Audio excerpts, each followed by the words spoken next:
Ito yung click na overhaul na natin. So ipakita ko yung mga sirang parts para alam nyo rin kung paano tumingin ng mga sirang parts ha, pagka ganun kaingay yung makina. So ito yung mga sira.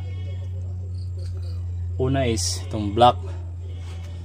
Bakit sira ang block? Itong sa liner nya, hindi porkit walang gas-gas dyan, okay, makinis naman talaga, walang gas-gas, walang kagas-gas. Pero pag galing dito sa ibabaw, pag sinalat mo papunta sa ilalim, pababa, yan, makikita mo yung mas makapal dito sa ibabaw, tapos biglang lalalim dito sa baba. Pantay lahat, dito palalim, lumalalim. Kumbaga mas malaki na yung butas dito sa pinaglalaruan ng ating piston. Ito yung piston. Dito kasi yung piston na dito kasi ito naglalabas-pasok yan. Labas-pasok yan. Pag umaandar yung motor, labas-pasok yan. Yan, ganyan. Labas-pasok yan. So maluwag na siya. Nakikita mo yun, maalog na siya. Yung piston, maalog na sa block. Pagilid, kaya lagitik siya. Then kaya sira na itong block. Pangalawa is itong piston ring. Malalaman mong sira yung piston ring pag ganito na, sobrang nipis na. Sobrang nipis na. Saka pag isukat natin yan dito sa block, lagyan natin sa block para makita nyo.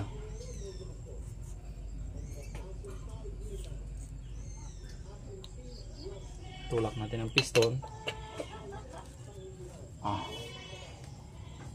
Malaki yung agwat, di makita. Malaki yung agwat ng ring. Yung itong pinakagap ng ito. Lalo na itong isa.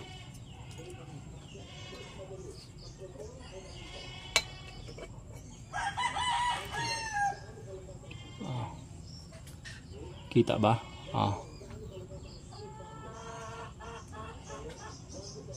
Yan ang kalaki ng gap. Ayan, yung gap ng ring sobrang laki. Dapat gapapil lang yung gap niyan. Yan ha. Sobrang laki niyan. Then, sunod na sira is itong piston. Kaskas na yung mga gilid. Ito, gilid, kaskas, itong gilid. Tsaka hindi natin sure kung oblong na to. Kaya sure, pag nagpapalit ka ng block, palit na rin to. Sa sobrang tagal. Okay, pag ganyan nagbabawas ng langis.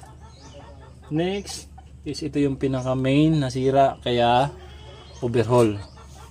Top overhaul lang sana, kaso lang nung kinapa ko to dito sa ibabaw, meron. Tsaka pag malalaman mo to pagka umaandar na kasi, ganyan kaingay. Dito yung maluwag na yung stick bearing dito sa gitna nito. So kailangan natin papalitan to ng itong buong connecting rod. Kasama yung itong mga pin, connecting crank pin, tsaka yung stick bearing, yung connecting rod bearing dito. Okay, tsaka ang isa pa sira is ito, barbula. Buo pa naman. Yung iba kasi pag tumitingin lang ng barbula, yung labi lang tinitingnan. Yung labi okay pa naman. Ito kasi yung lumalapat dito sa ating combustion, dito sa lagayan ng intake, exhaust. Ito intake, ito exhaust. So kaya nasabi kong sira to dahil dito. Yung dito sa may kung saan naglalaro yung valve guide. Kasi malalim na yan, malalim na to. Tsaka itong isa, sobrang lalim din ito. Kaya nasira to dahil sira din yung valve guide. Ito yung pinakamahirap na part, yung masiraan ka ng valve guide. Kasi si Honda, kapag bumili ka ng valve guide sa kanila, ito kasi yung valve guide ito. Kung saan mo sinusuot yung valvula. Ito, kung saan mo sinusuot, yan na. Ito. Ito yung valve guide kung saan mo sinusuot. Yung kakabitan ng valve seal. Makikita mo yung sira yung valve guide kasi pag dyan pa lang, pag inaalog mo yan, oh, yan, oh, may gap na. Oh. Dapat hindi ganyan yan. Oh. Oh, kabila. Ganun din. Ah, mas mahina rin dito sa kabila. Mas mahina. Pero kailangan natin palitan. Yan. Pero meron pa rin. Okay. Sira yung valve guide. Kasi pag tinitesting din yung valve guide, pagka tinatakpan mo dito sa kabila, dito, itong dulo dito, ito, takpan mo, tapos pasok mo to, dapat may pressure ng hangin. Wala eh. Ito, meron pa siya konti, pero hindi siya ganong bumabalik. Hindi katulad pag bago, pag pinapasok mo yan, may pressure, may hangin. Yan, ito medyo okay pa to kasi tumutunog pa. Yung kabila, itong sobrang pag inatak mo, wala. Okay, pag pinasok mo yan dyan, tinakpan mo yung likod, pagkatakin mo, wala. Itong kabila, medyo okay pa. Pero palitan na natin tong dalawa kasi parehas may clearance. Itong kabila, meron. Oh, tumutunog pa. Okay? Ang valve guide pa naman sa Honda, pag binili mo, kailangan mo pang i-machine shop. Kasi mas maliit yung butas. Hindi magkasya to.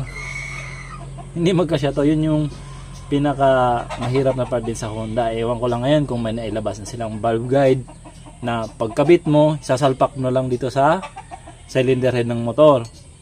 Pag pinasok mo dyan, hindi magkasya to. Kaya kailangan palakihan pa itong butas. Kailangan po pa-machine shop, tsaka pa-machine shop na lang din natin pagkabit. Kung tutusin, pwede naman natin i-manual pagkabit. Pero since papa-machine shop natin, kasi ipapa-oversize natin itong butas, pa-machine shop na rin natin ang kabit dito sa block.